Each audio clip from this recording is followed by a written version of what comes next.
La Bible parle beaucoup du couple, de toutes sortes de couples. Je vous invite à un petit survol.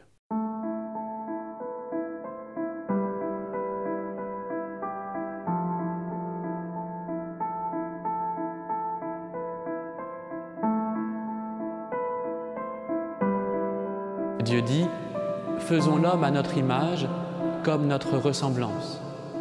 Dieu créa l'homme à son image, à l'image de Dieu il le créa, homme et femme il les créa. Hommes et femmes sont le vis-à-vis l'un de l'autre. Ils deviennent partenaires pour répondre à l'appel que Dieu leur lance, de les associer à son projet créateur, de répandre la vie.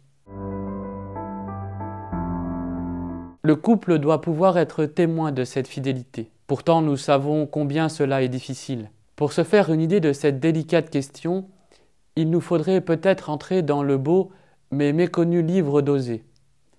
Pour montrer au peuple qu'il a été infidèle, Dieu demande au prophète Osée de s'unir à une prostituée. Va, prends une femme se livrant à la prostitution et des enfants de prostitution, car le pays ne fait que se prostituer en se détournant du Seigneur. Cette union a valeur de symbole.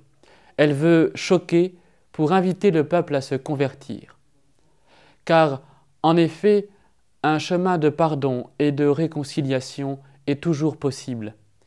Un chemin de réhabilitation. Je te fiancerai à moi pour toujours.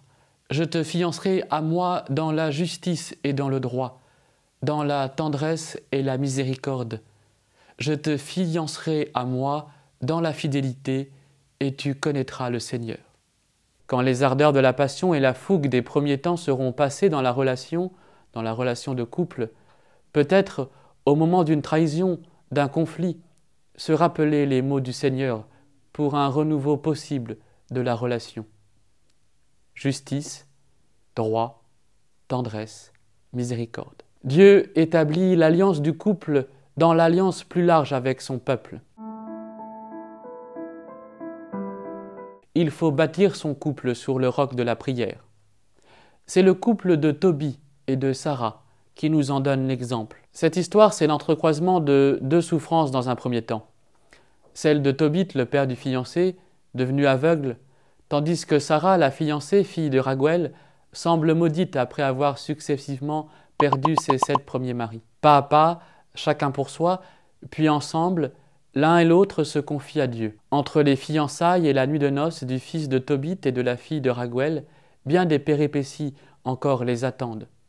Mais tournés vers Dieu, leur foi portera du fruit. La prière est une force dont l'ange Raphaël sera l'agent et qui nous est annoncée dès le début du livre. Cette fois-ci, leur prière, à l'un et à l'autre, celle de Tobit et celle de Sarah, fut agréée devant la gloire de Dieu.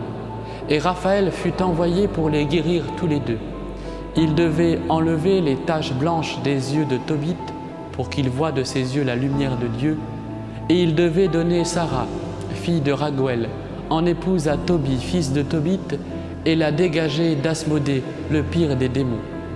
Car c'est à Tobie qu'elle revenait de droit avant tous les autres prétendants. Et c'est encore dans la prière que Tobie et Sarah, le soir de la signature de leur contrat de mariage, se confient à Dieu et rendent grâce. Debout, ma sœur, il faut prier tous deux et recourir à notre Seigneur pour obtenir sa grâce et sa protection.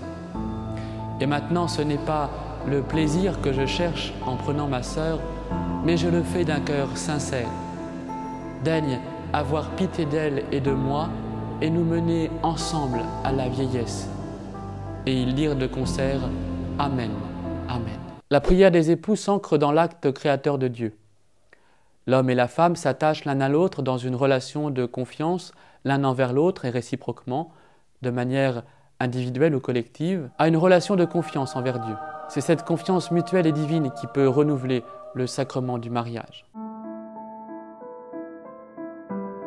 Nous venons de citer beaucoup de passages de l'Ancien Testament. Mais que dit Jésus à propos du couple, à propos du mariage? D'abord, n'oublions pas que Jésus ouvre son ministère public en assistant à un repas de noces à Cana et en y réalisant un miracle. Pour les convives qui manquent de vin, il transforme l'eau en vin. Jésus n'hésite pas non plus à venir dialoguer avec une femme, une Samaritaine, qui a eu une vie conjugale mouvementée.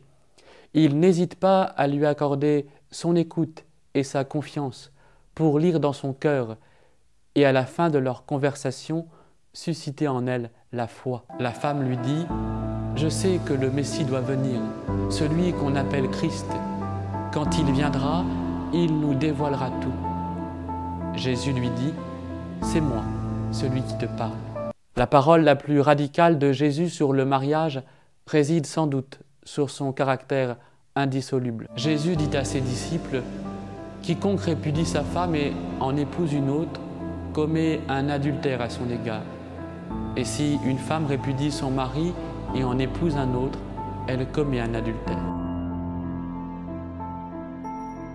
Nous terminons notre parcours en citant le plus beau texte de la Bible sur le couple, issu à nouveau de l'Ancien Testament. S'il ne devait en rester plus qu'un, ce serait celui-là, le Cantique des Cantiques. Voilà ici résumé, tout en tendresse et en douceur, dans un magnifique poème, ce qu'est la relation entre un homme et une femme qui se sont choisis et qui se sont unis par les liens du mariage. Ce qu'est la relation de Dieu pour son peuple qu'il s'est également choisi. Ce qu'est son amour sans mesure pour chacun et chacune d'entre nous. Nourriture pour le couple. Là encore, tendresse et miséricorde. Qu'il me baise des baisers de sa bouche. Tes amours sont plus délicieuses que le vin. L'arôme de tes parfums est exquis. Ton nom est une huile qui s'épanche. C'est pourquoi les jeunes filles t'aiment. Lève-toi, ma bien-aimée, ma belle, viens-t'en. Car voilà l'hiver passé, c'en est fini des pluies. Elles ont disparu. Pour réaliser cette vidéo, je me suis beaucoup inspiré d'un livre qui pourra vous permettre, vous aussi, d'aller plus loin. Dans la collection « Ce que dit la Bible sur » le couple du père Bertrand Pinson, aux éditions Nouvelle Cité. Je vous le recommande.